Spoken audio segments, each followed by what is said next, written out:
नमस्कार दोस्तों, मैं प्रवीण सर आपका तान्या एकेडमी में हार्दिक स्वागत करता हूं। जैसा कि मैंने आपसे कल क्वेश्चन पूछा था कि सिंधु सभ्यता की सर्वप्रथम जानकारी किसने दी थी और उसका आंसर क्या है? चार्ल्स मर्शन। क्या था? चार्ल्स मर्शन उसका आंसर था। ढेर सारे बच्चों ने इस क्वेश्चन का आंसर दिया था, मुझे बहुत खुशी हुई और जिन्होंने इस क्वेश्चन का आंसर दिया उनके नाम स्क्रीन पर हैं। दोस्तों, कोशिश करिए आप भी क्वेश्चन का आंसर दीजिए पीछे की वीडियो जाकर देखकर, जिससे क्या होगा, आपका नाम भी स्क्रीन पर देखने को मिलेगा। ठीक है, आज की क्लास हम शुरू करते हैं। और हमने कल की क्लास कहाँ से खत्म की थी? तिथि क्रम से खत्म की थी। तिथि क्रम, ठीक है। सिंधु सभ्यता की तिथि क्रम को लेकर विद्वानों में या इतिहासकारों में मतभेद है। यह मतभेद है क्यों? सबसे पहली बात तो हम ये समझेंगे। सिंधु सभ्यता की तिथि को लेकर विवाद इसलिए है क्योंकि यहाँ से जो भी साक्ष्य मिले हैं, क्या है, जो भी साक्ष्य मिले हैं उसे पढ़ा नहीं जा सका है। जैसा कि मैंने आपको पिछले लेक्चर में बताया था कि सिंधु सभ्यता एक प्रोटो हिस्टोरिक एज है। क्या है?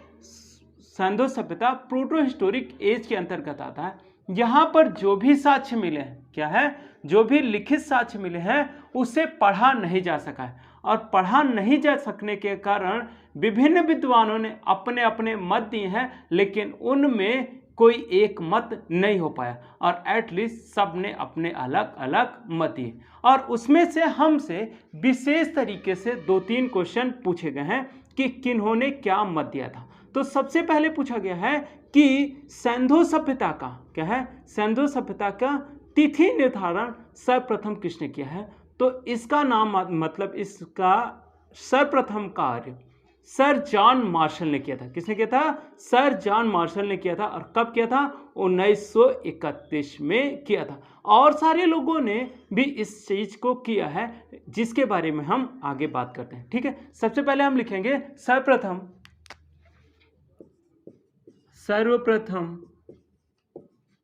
जॉन मार्शल ने 1931 ईस्वी में तिथि निर्धारण सिंधु सभ्यता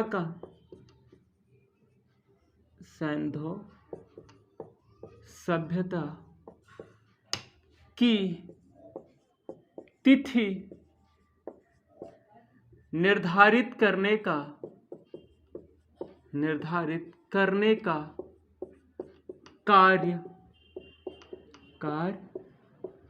किया था। ठीक है दोस्तों, ये हो गया सबसे पहले। क्या है? सबसे पहले इन्होंने ही दिया था। नेक्स्ट हम क्या करते हैं, इसके बाद क्या होता है कि मेसोपोटामिया की बात आती है। क्या होता है कि सिंधु सभ्यता का जब उत्खनन होता है तो जॉन मार्शल लंदन वीकली में, क्या है, लंदन वीकली में सिंधु सभ्यता की इमेजों को प्रस्तुत करते हैं। क्या करते हैं? इमेजों को प्रस्तुत करते हैं, जिससे जब वर्ल्ड लेवल पर ये चीजें जाती हैं तो क्या होता है कि देखा जाता है कि सिंधु सभ्यता से जो चीजें पाई गई हैं, कुछ वैसी ही चीजें सिंधु सभ्यता में पाई जाने के कारण क्या कहा जाता है कि इसकी तुलना मेसोपोटामिया से करके इस सभ्यता की तिथि निर्धारण का कार्य किया गया। तो आपको लिखना है कि मेसोपोटामिया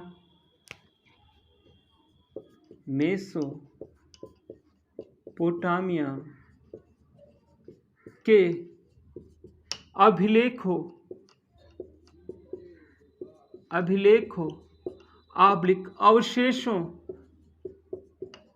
अवशेषों से तुलना करके सिंधु सभ्यता की तिथि 3250 से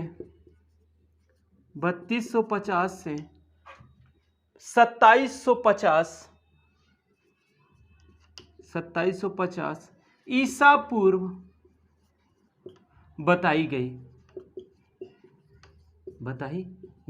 ये भी एक मत ही था जिसमें केवल और केवल बात रखी गई, मानने ना मानने की कोई बात नहीं हो रही, क्योंकि मैंने जैसे बताया कि एक ऐसी सभ्यता है, प्रोटो हिस्टोरिक सभ्यता है, यहाँ पर लिखित साक्ष्य मिले हैं लेकिन उसे पढ़ा नहीं जा सकता। तो जो भी व्यक्ति आएगा अपने मन की बात करेगा और उस बात को मानने के लिए आप भी बाध्य नहीं हो सकते, लेकिन जो चीज़ें हमसे पूछी गई हैं उसको हमको ध्यान रखना है। पहली बात तो मेसोपोटामिया के अभिलेखों एवं अवशेषों के आधार पर इसकी तुलना की गई। दूसरा, जॉन मार्शल ने सर्वप्रथम इस तिथि का निर्धारण किया। और नेक्स्ट सबसे इंपॉर्टेंट क्या है, सबसे इंपॉर्टेंट क्या है कि सैंधो सभ्यता का तिथि निर्धारण किससे किया गया था? रेडियो कार्बन तिथि के द्वारा। किसके द्वारा? रेडियो कार्बन तिथि के द्वारा किया गया था। और यही सबसे ऑथेंटिक माना जाता है, सबसे विश्वसनीय या सबसे ऑथेंटिक कौन माना जाता है? रेडियो कार्बन तिथि के अनुसार माना जाता है। जैसे मैंने बताया था कि रेडियो कार्बन तिथि, पिछले वाले लेक्चर में मैंने आपको बताया था कि रेडियो कार्बन तिथि के जनक कौन है? एफ लीवी है। और इन्होंने सबसे पहला प्रयोग कहाँ किया था? मुंबई में किया था। और कहाँ था? टाटा इंस्टीट्यूट में इसका सर्वप्रथम प्रयोग किया था। और इसके अनुसार सैंधो सभ्यता की तिथि जो बताई गई वह बताई गई 2300 ईसा पूर्व से 1700 ईसा पूर्व बताई गई। लिखिएगा, रेडियो कार्बन तिथि के अनुसार, रेडियो कार्बन तिथि के अनुसार, तिथि के अनुसार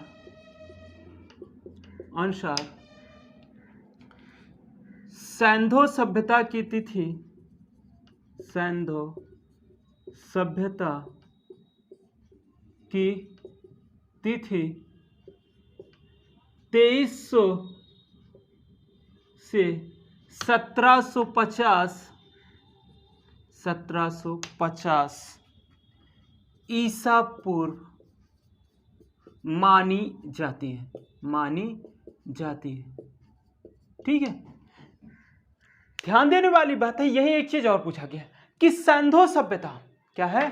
सैंधो सभ्यता कितनी शताब्दियों तक जीवित रही? क्या है? सैंधो सभ्यता कितनी शताब्दियों तक जीवित रही, यह क्वेश्चन आपसे पूछा गया। तो इसका क्वेश्चन जो बताया गया है कि 600, क्या मतलब 6 शताब्दियों तक यह सभ्यता जीवित रही। लेकिन इसके उत्तर बदल भी सकते हैं। क्यों बदल सकते हैं? कि वो आंसर आयोग के अनुसार डिसाइड होगा, क्योंकि जो अनुमानित तिथि सैंधो सभ्यता की बताई जाती है वह तिथि बताई जाती है 1500 ईसा पूर्व से 2500 ईसा पूर्व से 1500 ईसा पूर्व बताई जाती है। इसमें 3 चरण हमको देखने को मिले। कितने? 3 चरण देखने को मिलेंगे। सैंधो सभ्यता की प्रारंभिक अवस्था, सैंधो सभ्यता की विकसित अवस्था एवं सैंधो सभ्यता के पतन के बारे में हम देखेंगे। तो इन सब चीजों में परिवर्तन होगा, इन सब चीजों में परिवर्तन होगा। इस परिवर्तन को हमको आयोग के अनुसार ध्यान रखना है कि किसने और कैसा आंसर दिया है। और इसको हम ध्यान रखेंगे कि जब जिसने आंसर दिया है, अगर हम उस आयोग का आंसर दे रहे हैं तो हम वही आंसर देंगे जो आयोग ने जारी किया। इसी तरीके से एमएस वत्स, क्या है? एमएस वत्स, जॉन मार्शल एवं Mortimer Wheeler, Piggott, CJ Gadd, OP Agrawal, Allchin, GP Dales, Fairservis इत्यादि लोगों ने, क्या है? इत्यादि लोगों ने इसके बारे में दिया है, जैसा कि आप स्क्रीन में देख पा रहे हैं। ठीक है, ये सारी चीजें हो गई। अब हम बात करेंगे किसके बारे में? कि सिंधु सभ्यता के निर्माता कौन थे? क्या है? मतलब ये सारी चीजें बात हो गई। अब हम किसके बारे में बात करने वाले हैं कि सिंधु सभ्यता के निर्माता कौन थे। तो देखेंगे हम कि सिंधु सभ्यता में 4 प्रकार की जनजातियां पाएंगे। क्या? जनजातियां या प्रजातियां पाई गई, जिसके बारे में आपसे पूछा गया है कि सिंधु सभ्यता में कौन कौन सी प्रजातियां पाई गई। तो पहली जो प्रजाति थी उसका नाम था प्रोटो ऑस्ट्रेलाइड। क्या है? Proto Australoid. दूसरा है भूमध्य सागरी, और तीसरा है अल्पाइन, और चौथा है मंगोलाइड। इन 4 प्रजातियों के मानव सैंधो सभ्यता में पाए गए। तो लिखिएगा, हिंट डालिएगा, सिंधु सभ्यता के निर्माता, सिंधु सभ्यता के निर्माता। ठीक है, इसी में डैश करके लिखिएगा। सैंधो सभ्यता से सिंधु सभ्यता से चार प्रकार की प्रजातियों के साक्ष्य पाए गए जो निम्न है। ठीक है, number 1, number 2, number 3, number 4। Number 1 पे लिखेगा प्रोटो ऑस्ट्रेलाइड।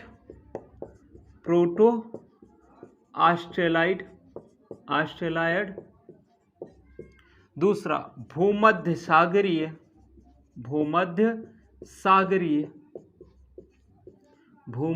सागरीय और तीसरा है अल्पाइन। चौथा है मंगोलायड।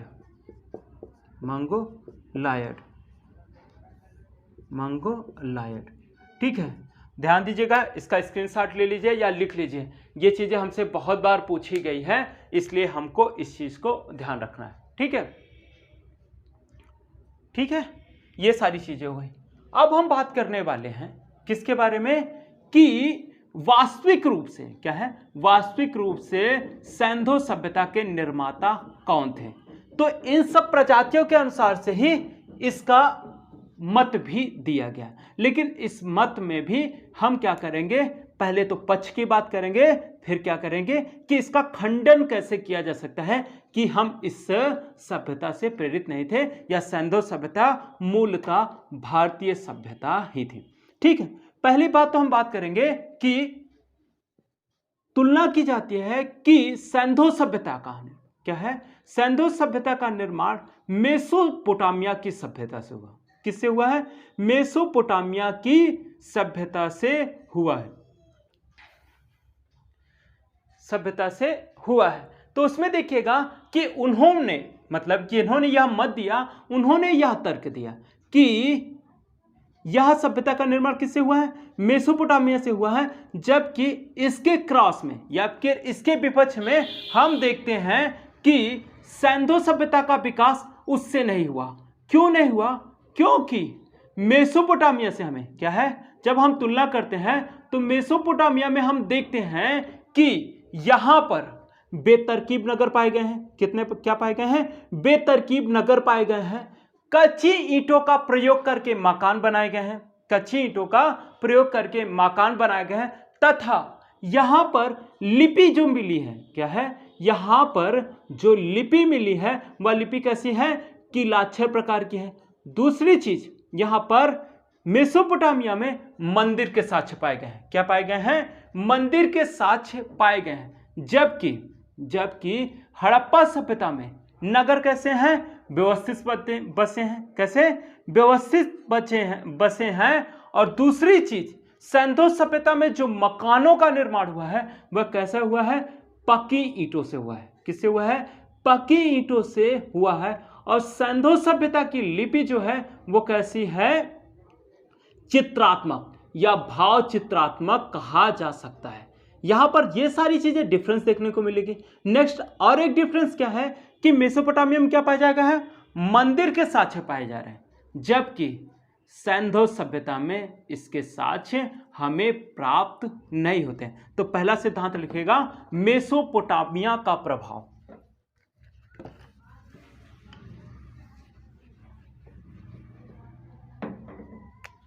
मेसोपोटामिया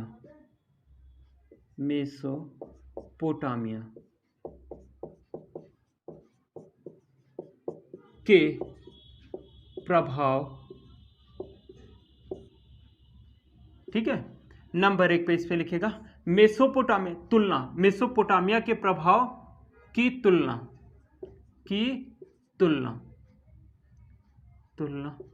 ठीक है, नंबर 1 पे मेसोपोटामिया में लिखेंगे कि यहां पर नगर बेतरकीब पाए गए हैं। दूसरा, मकान कच्ची ईंटों के बनाए गए हैं, कच्ची ईंटों के बनाए गए हैं।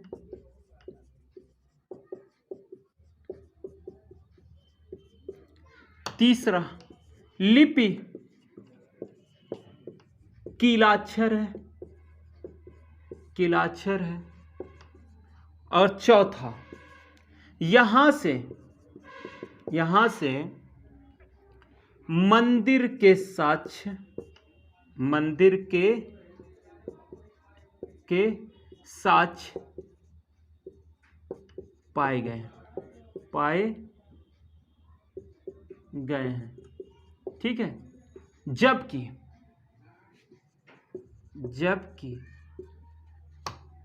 सिंधु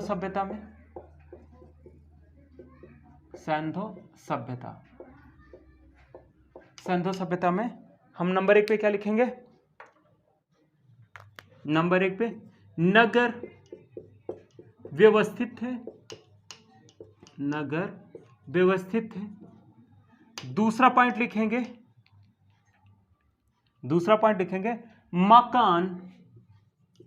मकान पक्की ईंटों के पाए गए, पक्की ईंटों के पाए गए। तीसरा, यहां पर लिपि चित्रात्मक थी। चौथा, यहां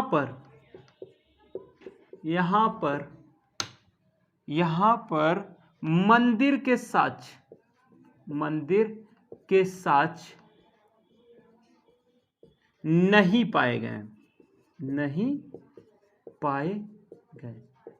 दोस्तों, इस चीज को ध्यान रखिएगा। कभी कभी इतिहासकार मेसोपोटामिया मतलब मोहनजोदड़ो से एक स्तूप पाए जाने के कारण ऐसा मानते हैं कि सिंधु सभ्यता में मंदिर के साक्ष्य माने गए हैं, लेकिन वो क्या होता है, सरासर गलत होता है कभी, क्योंकि वो हर चीज पे सर्वमान्य प्रस्तुत नहीं होती। ये चीजें आपको डिफरेंस समझ में आया कि मेसोपोटामिया के निर्माता क्यों नहीं हो सकते, क्योंकि इन्होंने ये तर्क मतलब कि ये यहां पे पाया गया है और यहां पर ये पाया गया। और इसका सिद्धांत किसने दिया, ये चीज हमसे पूछी गई है। तो इसका सिद्धांत किन किन लोगों ने दिया है, हम इसके बारे में लिखते हैं। ठीक है। मेसोपोटामिया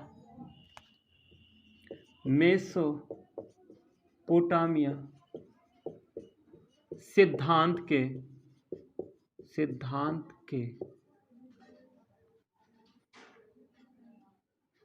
मेसोपोटामिया का सिद्धांत देने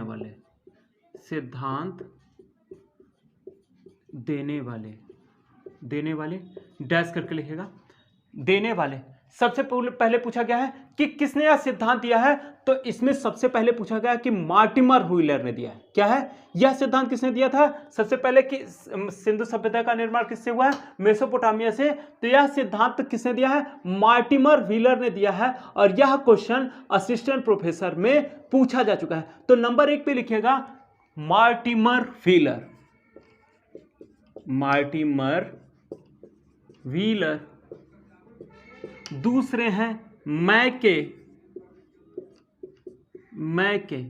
दूसरे कौन है, मैके हैं। इसी तरीके से और लोगों ने पिगट।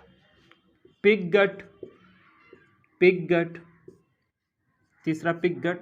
चौथा आलचिन।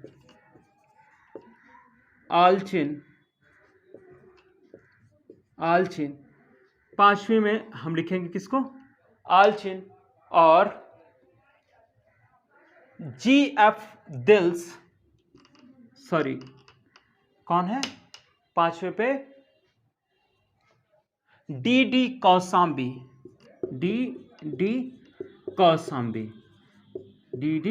कौसाम्बी दोस्त इत्यादि। ठीक है। दिए तो कई लोग हैं, लेकिन ये जो नाम है बहुत ही इंपॉर्टेंट है, क्योंकि किसके बारे में हमसे पूछा गया है? मार्टिमर व्हीलर के बारे में पूछा गया है, तो इनके बारे में भी पूछा जा सकता है। और भी सारे नाम है, लेकिन वह इतने इंपॉर्टेंट नहीं है जितने कि ये सारे नाम है। आलचिन को इंपॉर्टेंट क्यों रखा गया है? क्योंकि सिंधु सभ्यता क्या है? सिंधु सभ्यता की जो दो जुड़वा राजधानियों की बात करता है, वो कौन करता है? कि कौन थे? हड़प्पा और मोहनजोदड़ो थे। वो बात करने वाला व्यक्ति कौन है? पिगट है। और दूसरी चीज आपसे नेट में क्वेश्चन पूछा गया है, यूजीसी नेट में क्वेश्चन पूछा है कि किस व्यक्ति ने यह माना है कि सिंधु सभ्यता की जुड़वा राजधानियां हड़प्पा और मोहनजोदड़ो नहीं थी? तो वह व्यक्ति जो सिद्धांत दिया था उसका नाम था आलचिन। ठीक है, इस चीज को आप अच्छे से लिख लीजिए और आपको ये याद भी रखना है। आगे मैं इस चीज के बारे में जब सिंधु सभ्यता के बारे में और बताऊंगा तो ये सारी चीजें आपको लिखवाऊंगा। ठीक है, लिख लिया या फिर स्क्रीनशॉट ले लीजिएगा। नेक्स्ट,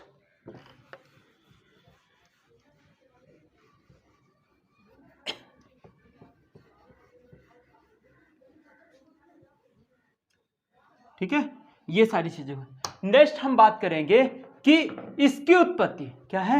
इसकी उत्पत्ति, सिंधु सभ्यता की उत्पत्ति द्रविड़ से मानी जाती है। किससे मानी जाती है? द्रविड़ से मानी जाती है। इस सिद्धांत को इसलिए प्राथमिकता दी जाती है क्योंकि ऐसा माना जाता है कि इस सभ्यता का निर्माण करने वाले कौन थे? द्रविड़ थे। और द्रविड़ क्यों थे? क्योंकि इसके पश्चात हम किसके सभ्यता के बारे में पढ़ेंगे? आर्य सभ्यता के बारे में पढ़ेंगे। और आर्य लोग जब आएंगे तो द्रविड़ों को क्या करेंगे? वहां से पराजित करके क्या करेंगे? वहां से हटा देंगे। इसलिए ऐसा माना जाता है कि इस सभ्यता के निर्माणकर्ता कौन थे? द्रविड़ थे। लेकिन इसमें भी क्या आता है? तर्क आता है कि ये चीजें सत्य नहीं है। सत्य क्यों नहीं है? क्योंकि द्रविड़वासी कैसे थे? ग्रामीण थे। कैसे थे? ग्रामीण थे। और यहां पर क्या पाया गया है कि यहां के लोग किसके बारे में जान रहे हैं? लोहे के बारे में जान रहे हैं। किसके बारे में जान रहे हैं? आर्य सभ्यता वाले किसके बारे में जान रहे हैं? लोहे के बारे में जान रहे हैं। जबकि द्रविड़ इसके बारे में नहीं जान रहे हैं। वो किसके बारे में जान रहे हैं? ताम्र और पाषाण के बारे में, ताम्र पाषाण काल के बारे में जान रहे हैं। और यहां पर कैसे द्रविड़ लोग कैसे हैं? ग्रामीण हैं। और आर्य भी कैसे हैं? ग्रामीण हैं। जबकि सिंधुवासी कैसे हैं? नगरीय सभ्यता में निवास करने वाले व्यक्ति हैं। तो सिद्धांत लिखेंगे द्रविड़। द्रविड़ उत्पत्ति का सिद्धांत, द्रविड़ उत्पत्ति का सिद्धांत, सिद्धांत। ठीक है, द्रविड़ उत्पत्ति का सिद्धांत। यह सिद्धांत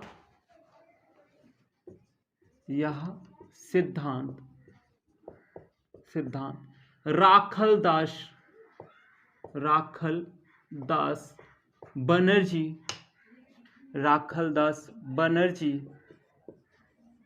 बनर्जी कामा राखलदास बनर्जी तथा सुनील चटर्जी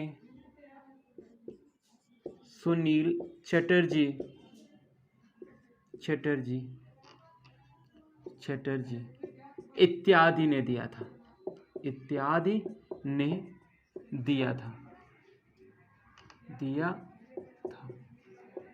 इस मत का खंडन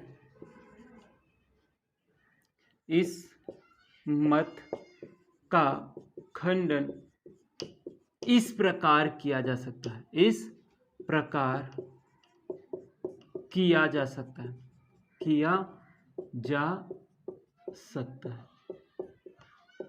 किया जा सकता है। एक तरफ लिखिएगा द्रविड़,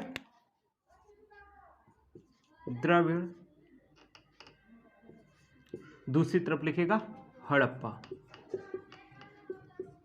ठीक है, द्रविड़ में हम लिखेंगे नंबर 1 पे लिखेगा यह ग्रामीण संस्कृति, ग्रामीण सभ्यता थी।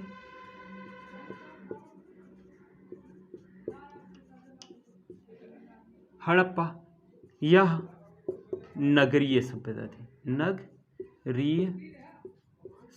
थी।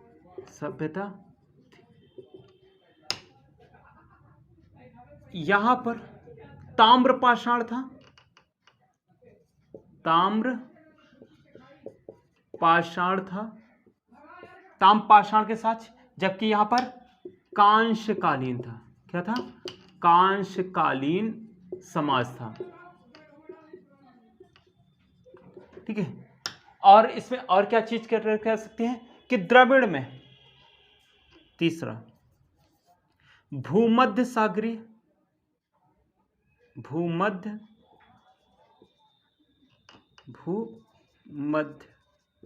सागरीय, भूमध्य सागरीय प्रजाति के मानव, प्रजाति के मानव पाए गए, जबकि यहां पर चार प्रजाति के मानव पाए गए।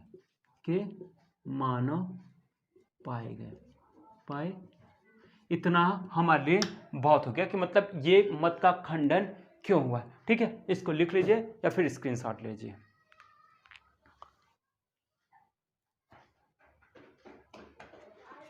ठीक है दोस्तों, ये हो गया कि द्रविड़ उत्पत्ति का जो सिद्धांत क्या है, द्रविड़ उत्पत्ति का सिद्धांत किसने दिया था? सुनील चटर्जी। कौन? सुनील चटर्जी और राखलदास बनर्जी ने दिया था। वह भी सत्य के नजदीक नहीं दिखाई देता है। नेक्स्ट हम बात करेंगे कि सैंधो सभ्यता के निर्माता आर्य थे।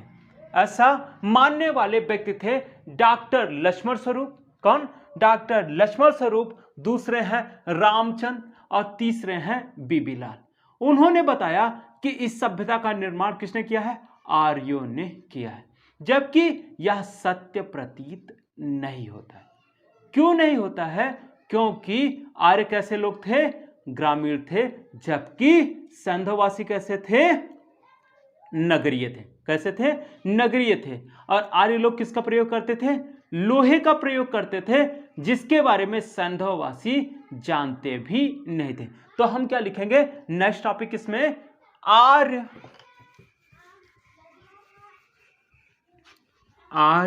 उत्पत्ति सिद्धांत के प्रतिपादक। आर्य उत्पत्ति सिद्धांत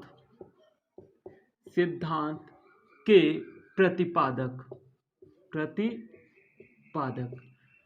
आर्य उत्पत्ति सिद्धांत के प्रतिपादक कौन है? नंबर 1 पे है लक्ष्मण स्वरूप। कौन है? डॉक्टर लक्ष्मण स्वरूप। दूसरे हैं बीबी लाल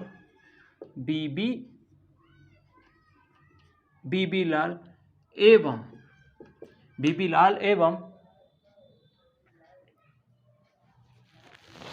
रामचंद्र। दोस्तों एक चीज आप और याद करके रखिएगा, जो मैंने आपको पिछले समय में बताया है कि बीबी लाल जी को क्या मिला है? पद्म विभूषण 2021 का मिलने वाला है। तो इस चीज को भी इंपॉर्टेंट रखिएगा, क्योंकि इन्होंने पुरातत्व के क्षेत्र में एक परिभाषा भी दी थी, जिसके बारे में मैंने आपको बताया था। ठीक है, ये सारे सिद्धांत मतलब आर्य उत्पत्ति के सिद्धांत के प्रतिपादक कौन थे? डॉक्टर लक्ष्मण स्वरूप, और दूसरे बीबी लाल, और तीसरे रामचंद्र थे। और इसमें हमसे यही चीज ध्यान रखना है कि इसमें क्या क्या अलग पाया गया है, इसका खंडन। ठीक है, इस सिद्धांत का खंडन इस प्रकार किया गया है।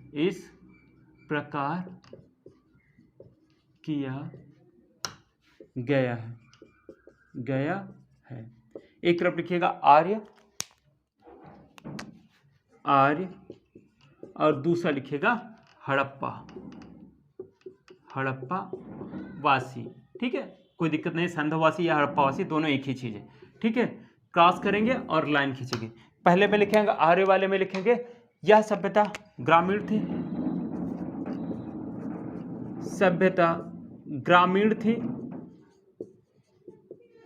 थी। दूसरे में इसमें क्या लिखेंगे? नगरीय सभ्यता थी, नगरीय सभ्यता थी, नगरीय सभ्यता थी। दूसरा आर्य लोग, आर्य लोग, आर्य लोग क्या थे? लोहे का प्रयोग करते थे, लोहे का प्रयोग करते थे, प्रयोग करते थे। आर्य लोग लोहे का प्रयोग करते थे।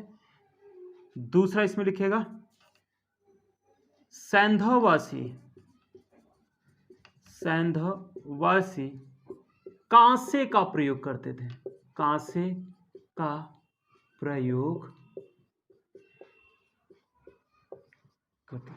ठीक है दोस्तों, इतने से ही हमारी चीजें सॉर्ट आउट हो जाएंगी और हम क्या पाए जाएंगे, एक निष्कर्ष पर पहुंच जाएंगे। उसी में एक स्टेटमेंट पूछा गया, क्या है? उसी में एक स्टेटमेंट पूछा गया है कि सर्वप्रथम किसने यह प्रतिपादित किया, किसने यह प्रतिपादित किया कि सैंधववासी या हड़प्पावासी और ऋग्वैदिक आर्य एक ही थे? तो वह सिद्धांत किसने दिया था? बीबी लाल ने दिया था। और यह क्वेश्चन कहां पूछा गया है? नेट में पूछा है। तो लिखिएगा ऋग्वैदिक कार्य, लिखिएगा सॉरी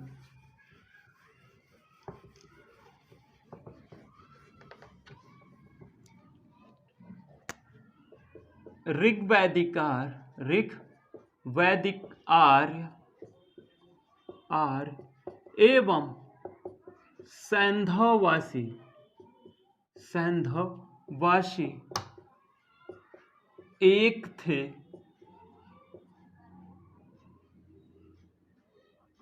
यह स्टेटमेंट किसका है? बीबी लाल, बीबी लाल का है। ठीक है दोस्तों, आज की क्लास में इतनी ही तक रखते हैं, हम यहीं तक रखते हैं। और भी सिद्धांत हैं लेकिन हमारे लिए इतना ही इंपॉर्टेंट है। और मैंने जिन जिन के नाम बताए, मैंने मेसोपोटामिया के बारे में बताया, द्रविड़ के बारे में बताया और आर्य के बारे में बताया। और एक स्टेट और है ग्रामीण बालूची संस्कृति, लेकिन उसका संबंध यहाँ पर कुछ भी नहीं है, क्योंकि जैसे मैंने बताया कि इन दोनों में डिफरेंस है और उसी तरीके से वहाँ पर भी ये सारी चीज़ें देखने को मिलेंगी। लेकिन अगर आपको क्या है कि इन चीज़ों को याद रखना है कि किन्होंने किस में क्या सिद्धांत दिया था। दोस्तों आज की क्लास यहीं खत्म होती है, लेकिन क्लास के पहले मैं क्या पूछूंगा? आपसे एक क्वेश्चन पूछूंगा और उसका क्वेश्चन का जवाब आपको कहाँ देना है? कमेंट बॉक्स में देना है। अगर आपने सही आंसर दिया तो आपके आंसर को कहां दिखाया जाएगा? स्क्रीन पर दिखाया जाएगा। ठीक है, क्वेश्चन लिखिएगा मध्य, क्वेश्चन मध्य नगर के साक्ष, नगर के साक्ष कहां से प्राप्त हुए हैं? प्राप्त हुए हैं। Option A Harappa, B Lothal, C Mohenjodaro,